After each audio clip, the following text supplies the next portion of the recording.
Hello, good evening, Oral Gibbs, and welcome to Speaking of Everything. And with me this evening, I'm smiling because I have quite an interesting lady. You all know this lady. It's Maria Blyden Hunt. She's my guest this evening. How are you doing? I'm doing fine.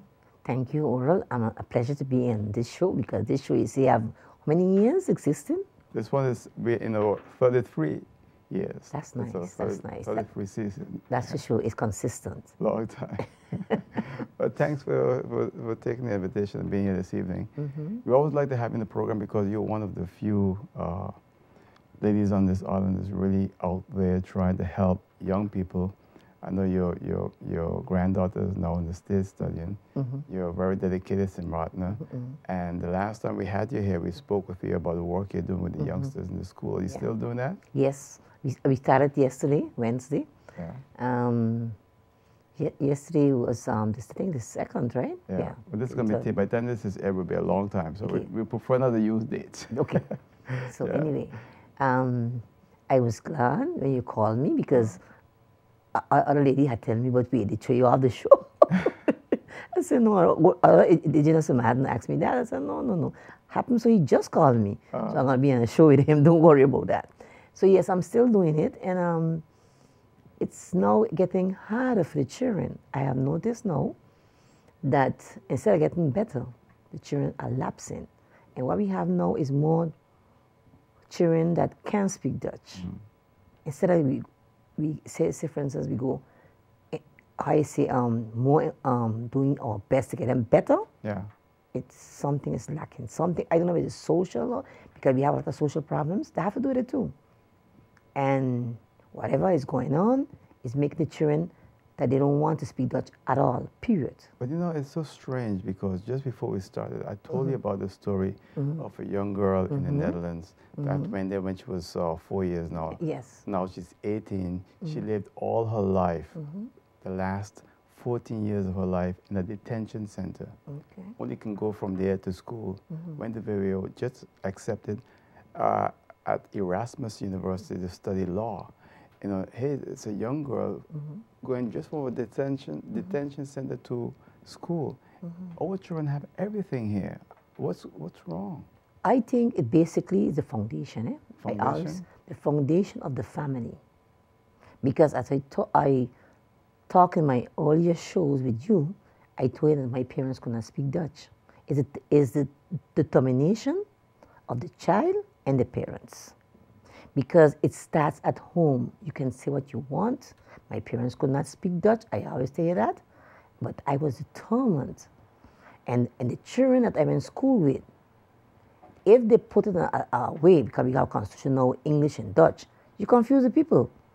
Because I against the constitution where you say English and Dutch. Why? Because you take away the influence of the Dutch as long as we honor the Dutch. We have to be able to conquer, because the Dutch is good at conquer and divide. And we should be able to conquer them by learning language, and we could conquer them, And the people don't think like that. They feel that the English and the English and the English, I have nothing wrong with English because I speak English, but what about my English? It's broken English, okay? But it's what I want to tell the people out there. If you want to get somewhere, we had rookie MP Laville. He couldn't speak Dutch, but okay, the parliament was in English, he uses English, but when it comes to Dutch, certain things he could not understand. But we have another one also right now with the same problem. Which one? Another MP. Which one? That complains that he doesn't understand. No, that is crap. That is crap. If he studied in Dutch, in Holland, like how he said, he'd use it because you know why? When you give somebody a power, and I don't care if you get mad with me because he's my family.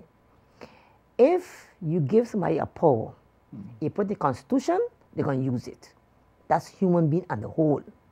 He can well speak Dutch. But he mean, you give me a constitution where you can speak anyone, so he going to use it on you. And that's why I say, you just should leave it stay Dutch. Because if he had stay Dutch, he couldn't come with that foolishness about, oh, I don't speak Dutch. And they're going to make it available. I was the parliament. They make it available for you. And I know better than that. Of course he can speak Dutch. But if you, when they say, the Dutch always say, als je een hond wil slaan, ben je gemakkelijk een stok. That's why I'm going to use my Dutch reference, and even as how the old people say, talking fraat. You can speak it. Don't make the people feel that you can't speak it. Because I'm sure if I stand and speak about him in Dutch, and call no name, he can understand everything I'm saying. It's just like, look at it this way. Two Spanish people speaking. Now, you can't speak no Spanish at all. They could talk about you anywhere and whatever they want, and you sitting down there, they probably talking about you, laughing about you. And nobody can make those people speak English in our own country. But when they go in the other countries, the other Curacao them, they have to speak the papiamento. And the children are going Dutch school. You see that why those foreign children are doing better than us? They come here with a goal. We have free education, and those free education, the foreign children, they just fight. And that's why they just make it. You know why? They come with a goal to make it in life. And just like I had my goal, that I see how my mother was working, cleaning people's house and thing, I decide I want to do better. And this is what we got to instill in the children. Not because I can't speak something. You can't learn it. You put a child in Japan tomorrow, that child will speak Japanese. Look my granddaughter. She can speak Arabic. Where she learn it? Right in the yard from the Arabs, from the wife of the two children. Because the two children has play with her sister. And the lady cannot speak English good. So she make an extra effort to be able to speak, to communicate with the mother by teaching her a little English, and she in return teach her to speak Arabic. And now she tell me she in the States, and when she go there and she spoke Arabic to gentleman come out and bring 3 things for her. Now, here, if that thing happen here, they're going to tell you, what? The integrity. Because all those things is integrity too, for here. Because this integrity is a big one. But integrity, we got to be careful with integrity with the Dutch. Because we will live in jollification, as I told you, and my house. Now my house value more, right? How can I tell a Dutch, well, so you'll build by the windows for instance, in Puerto Rico. The fellas from Marigot came over. My family from Marigot came over. They built it. The Dutch don't understand that. That's integrity.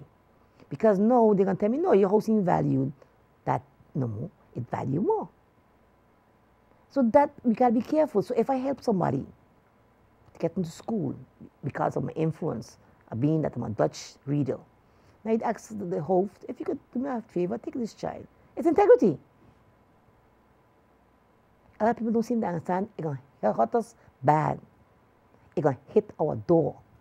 Because formerly, we used to ask our neighboring people, whether the islands or ever, and our people from St. Martin to help each other, and we used to get through. Well, I think what you're speaking about is a conflict of the two cultures. Yes. Our culture yes. compared to the Dutch yes. culture is completely yes. different. Yes. And they don't understand it. And they will never understand it. So you can't make a man understand me. I am entitled to my opinion. You're entitled to yours. And you can't change us. Because up to now, we just do it. Up to now, Ramos will still do it. And I think that's where you're right, because I had MP Halliger on another show. He said if you introduce land tax, property tax, okay. our own people, some of them just making minimum wage. Exactly. But the home that they're living in is home of a very wealthy person. Because it was built in the days that jollification is there, just like how my house. Friends and family help and everything else. Yes. So you have a $500,000 house and you're only making $1,500 a month. And the Dutch are going to hold that against you.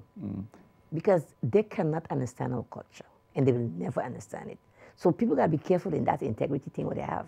And that's what I'll say. I'm going to talk about it today to you also. Because, for instance, as you are going back to the thing with the children, if the parents don't make sure that we conquer the Dutch, that's the only way you conquer the Dutch, to know the language. Because they're going to use your language to conquer you. which is your broken English. If you think they don't understand what you're saying, check me. Believe me, they understand what you're saying. They're going to understand everything, but they're going to put two and two together. They're very smart people, you know. So you're saying that our young people need to focus on education and make Very sure much. that they learn the language. Yes, that's what I'm saying. But you in the class, you go every week, you volunteer to help youngsters with the Dutch language. Is it getting better or getting worse? But they're getting worse. Because if you ask a child, simple, who is our prime minister? Because sometimes you know you do a little social study with them, but you're allowed to do because I asked the principal if you can do that. She said yes. And you know they wouldn't know who our prime minister is, you know. But if you ask them who's the president of the United States, Obama.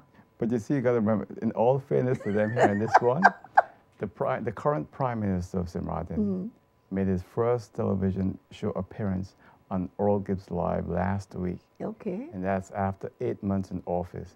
So really, you can't blame the children. You got to blame the prime minister for not appearing on television. I ain't afraid to blame the prime minister. I'm telling you the truth.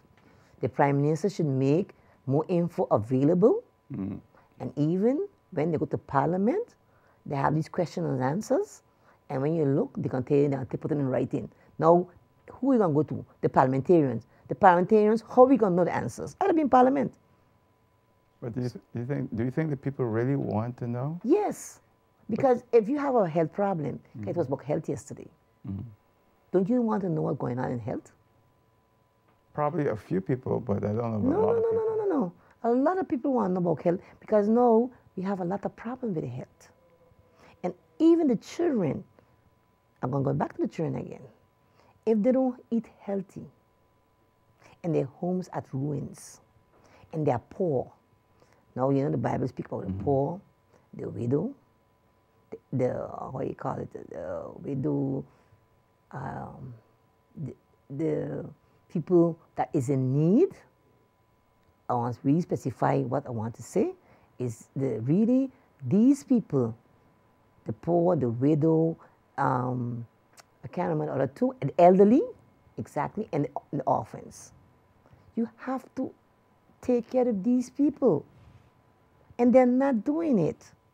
So we have a lot of problems. Many problems, and it affects the children. Did you see the survey today in the newspaper that stated that 1,612 persons registered as either physically challenged or mentally handicapped? No, I didn't read it. That's a lot of people for 16 square miles. Exactly. But I don't read the paper so much anymore because I have a problem with the newspapers. Tell the truth. I used to buy the newspapers, but I have a problem with the newspaper. I don't read it no more. Because it's only talk, and they're not, probably they're doing a good job of what they're saying. I'm not saying that. But are they going out and looking up and taking pictures? That's the job they got to do.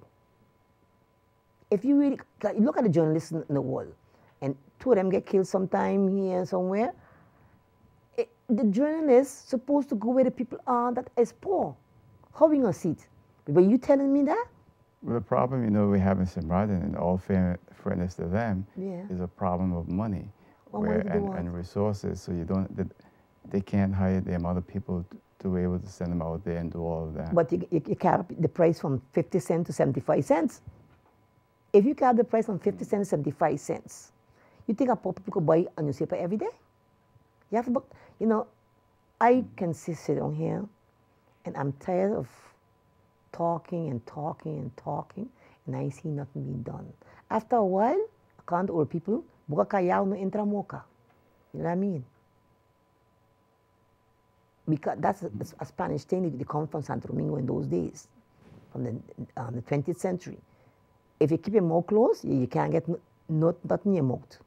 So I keep my mouth closed now because they're not listening.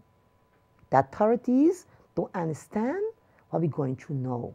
They don't believe there's poverty, and only way you're going to believe there's poverty if you go out and seek where the poverty is and seek where the problem is. But the reason why I said that to you earlier is because I had the faction leader of the UP here, MP Franklin Myers. People were complaining for months that the government is not giving them any information, they're not hearing from them, they're not seeing them. He was here, and a lady called and said, "You're doing a good job." There was nothing negative. You're doing a good job. Listen. So what? You know smart people. I don't know for other countries. I'm talking about my people. They are proud people. You know that from yourself. You are proud to oral because you started low, all the way down, right? Right. Like myself. We reached a stage where we can be independent of anybody, right or wrong. Yeah, that's true. That is what was instilled to us by our ancestors. Because when you know that you come, you had no shoe, you had nothing, but today you have a home, and you got food, you have income, and once you have an income, you ain't worrying about the other person, you know. But being an activist like me and you in a certain way ain't helping because they're not listening. And the people too should realize to tighten the belt. And because if you don't tighten your belt, your children is not going to be nowhere. You're really active in the community, you know, with the youngsters and everything else. And I can sense that you're really concerned and worried about a lot of things. You don't seem to be happy where things are going. No. I can't be happy because they're our people. It's just like every country is proud of their own people. We have to be proud of our people. And when you see you're losing your people, you don't have no country. And we lose our kids because when they reach a certain level, they do their exam, and so many children fail. We are failures. It makes me feel as a failure too, because I'm a Samaritan.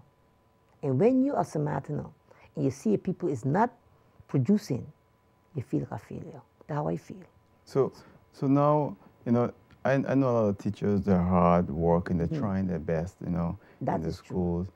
But most of the teachers tell me the challenge is with the parents. It is true. It is true. I have the same problem when I go with the children. It is true. Because it costs you like nothing. And then when you look, the parent is not a parent. The parent now believe the children. It was the other way around with us. And this is what I'm saying. It starts at home. Because if these people come here, because we have different teachers that come from away. They come from away now, and they're doing what they have to do. Now you can't blame them. If a child is rude, because I have children that I tell the principal plain, I'm not going through that. I'm getting older, and if the child don't want to listen, I'm going to tell them I want a child back in my group. Because I want the best, I want to be the best children in my group. I want the children to be the best. So I just tell them, you know what happened? I relax them sometime. I just ask them about what do you want to be and those kind of things. And when you relax them, do they know what they want to be? Open up to you. They have ideas of what they want to be? Yeah, some of them they say they want to be. All of them is come with doctors and lawyers. I don't know where they get it, you know. But I just tell them, listen, have you ever think about carpenter? Carpenter making good money.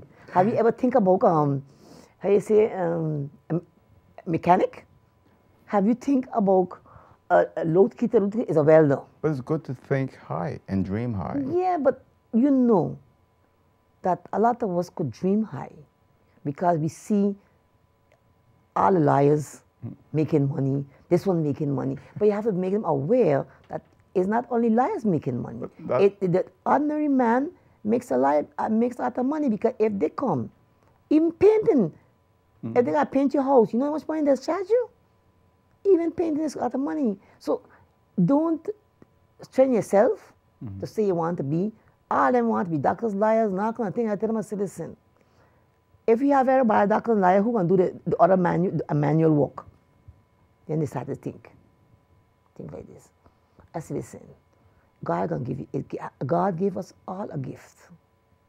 And the gift is that what you can do, you do as the best of your ability. And that's all God wants from you, nothing else. Right. And you cannot force yourself to go to say you want to be this and that, to please other people, nor your parents. The parents have to understand too that that child is an average child, and all of us have geniuses. But now most of them want to be a member of parliament or minister. But that's easy money. Because, but we don't have no criteria either. If, well, you can't have a criteria in politics. Shouldn't be. I don't want that either. It should be open to anyone to get elected. Yes, but that person should be able to have a common sense too. Because you could put anybody in parliamentarian there. And you can see who have some good sense, and who got no common sense at all. Okay? I have seen it over the years. So it doesn't make a difference. If you want to be a parliamentarian, you still have to know certain things, because you can't be paying consultant all the time. Your cabinet got to be full of people. But you think many of our parliamentarians today know many things? Well, for the cabinet people want to be there to sit down in the cabinet, they got to do a lot of work. I just feel for Mrs. Gomes Bourne. No, I'm glad everything was shuffled. No, that's a minister. That was a very help. No, that's a minister. Let's not mix him up now. No. I'm talking about minister. I say feel for her because I know. of the... Hold it there. Let's go back. Okay. Let's not mix it up, please. Okay. I want to keep it straight. Okay. Remember, I mentioned the parliamentarian. Okay, and you were let's saying take the parliamentarian. Let's take it and then we'll go to the minister. Okay. And I think a lot of people complain about the salary. I don't. But at the same time, you said about how much do they know. And I said to you, you think many of them really know anything there. And the reason why I say that, I say that from experience. I don't say that from what people have said to me. Yeah. You're right with that one, with the parliamentarians, because sometimes what they say, sometimes you wonder, are they really in the real world? You know? But they don't go out. But going over to the ministers now, I would say I met the Minister of Education, Mrs. Rita Bourne-Gomes. That's a heavy. And I congratulated her because it's a heavy of thing. Something she did that other ministers was afraid to do. So I gotta give her high marks. But that's different when it comes to ministers. Okay, you're right with that one, because I was in Parliament exactly with the health business. But the only thing is she can put it back in writing for the parliamentarians. How we know we can get the answers that I have a problem with? You won't get it. So we never know. So we will be always dumb. But it's yes, because if I can't get no answers, you can put it in writing. I have no problem with putting it in writing, you know. But they should publish that you're saying. They should publish for us to see. All people don't read. Very few people read. But that's the problem. That's why the children too is not doing better. Because if they see you reading, as a parent, they would read too. I never see my mother read because she couldn't read it at all. But because I see the importance, if I want to be somebody, I have to take up a book. I did it, and I read a lot of books. We only got a few minutes remaining. But you're a dedicated lady, working hard and everything. I know you're also very conscious of politics. You go to parliamentary meetings and everything else. You ever thought about taking that class that you go to every week and take them to see a session of Parliament? Yes, but some school I see this do it. Okay. I see some school doing it, but of course I have to ask the principal. Yeah. And then we have to know which minister we should see, which minister is there, because you can't carry them to anything.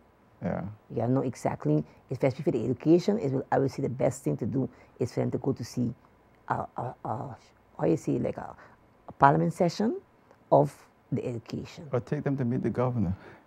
Excuse me? Take them to meet the governor, you know. I don't... But he would love to do that. Yeah, that'd be nice. I think, you know, our young people need to meet all these people sometime. That's true. And they don't see them on television shows like this. So you gotta take them in sometime and meet them, but it should be nice. No, but I think he will be willing, because he very much was interested in my granddaughter. Yeah. So I can say that Mr. Holiday, the governor, is very much interested. Whenever he comes to do anything for the youth, that I was present, he always speaks to the youth. So we almost out of time, so I only have about a minute and a half. Well, Oral, I want to wish you all the best for your children, and so may God bless them and keep them up with all, you know, what they're doing. I'm proud of you too, as a Samaritan, that you come a long way. Because, I mean, nobody can recognize you, but I recognize you for sure. Thanks. And I want to say this, you and Jessica is doing a wonderful job. So that's all I have to say, and I hope the parents now will follow suit and do what you are doing for your children, so that the children can be tomorrow's. They don't have to be lawyers. They don't have to be, how you say, lawyers and what else wanted to say? They want to be. Just be whatever you feel you you feel want like to be. being. You know, and that's what's important. That's important. And I think parents have to support But the their children, and whatever they skill want to do. they're in, good in. Right. Because Thank you very that's much. what's important. Thank you very much. And that's what I Yes. see as successful. Exactly. Your child doing what they love to do and you supporting them. Yes. And that's why I admire what you're doing, because you go into the school and you work with the youngsters. I want to thank you again and wish you much success. Thank you. And hope your granddaughter do well too in the States, because I know you work hard in helping others and helping your family. And that's great. Okay, thank you very much. Thanks a lot. Good evening. And that's it for now. I'll see you all next time right here on Speaking of Everything. Until then, good night. Take care. Bye.